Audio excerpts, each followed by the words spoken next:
A Love Like Spring Rain. Chapter 1, Rainy Beginnings. Anna Collins never liked the rain. She found it inconvenient, cold, and always too loud against the windows of her London apartment.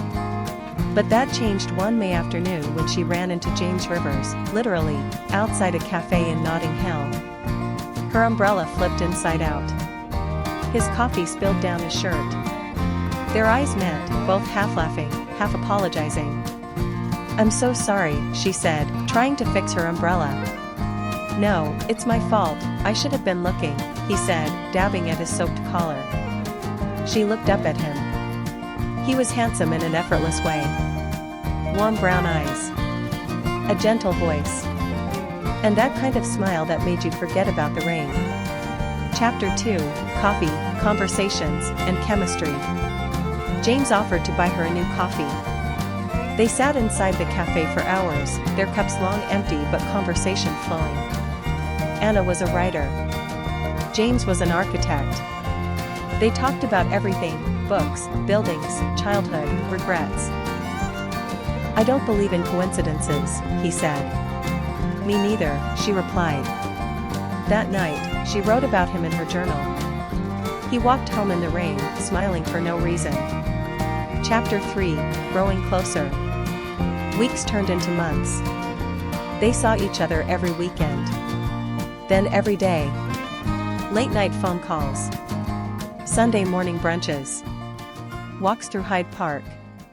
Small glances across crowded rooms that spoke more than words. James was thoughtful. Always listening. Always remembering the little things, how she liked her tea, or that she hated thunderstorms but loved the smell after the rain. Anna brought light into his life.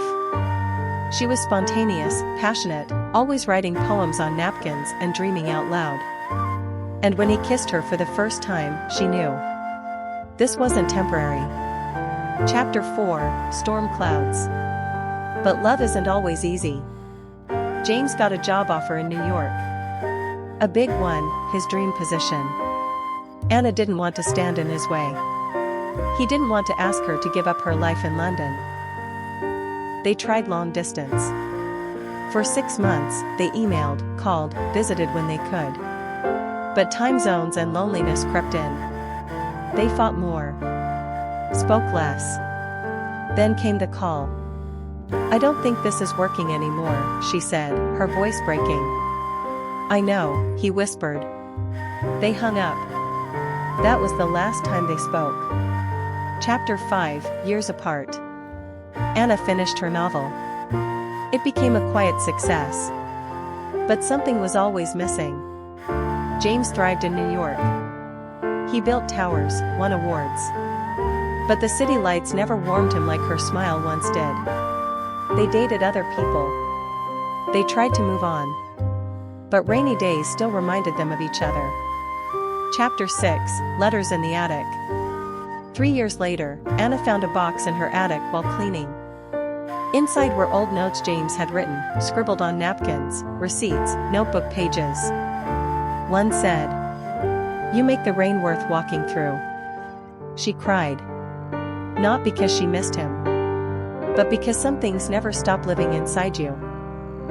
Chapter 7, Crossing Paths Again. In the fall, Anna was invited to speak at a literary festival in New York. She hesitated.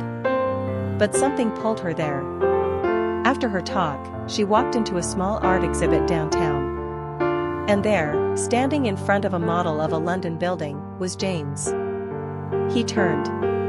They froze. And then, smiled. Chapter 8, The Words We Never Lost. They went for coffee. No bitterness.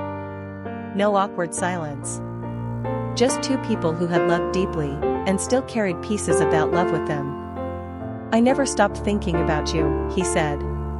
"Me neither." She reached into her bag and pulled out a napkin. On it, a poem she wrote years ago, about a boy who made the rain beautiful. Chapter 9, A New Beginning. Anna moved to New York 3 months later, not for him, but for herself. But he was there, waiting. This time, they didn't promise forever. They promised to try. And sometimes, that's enough.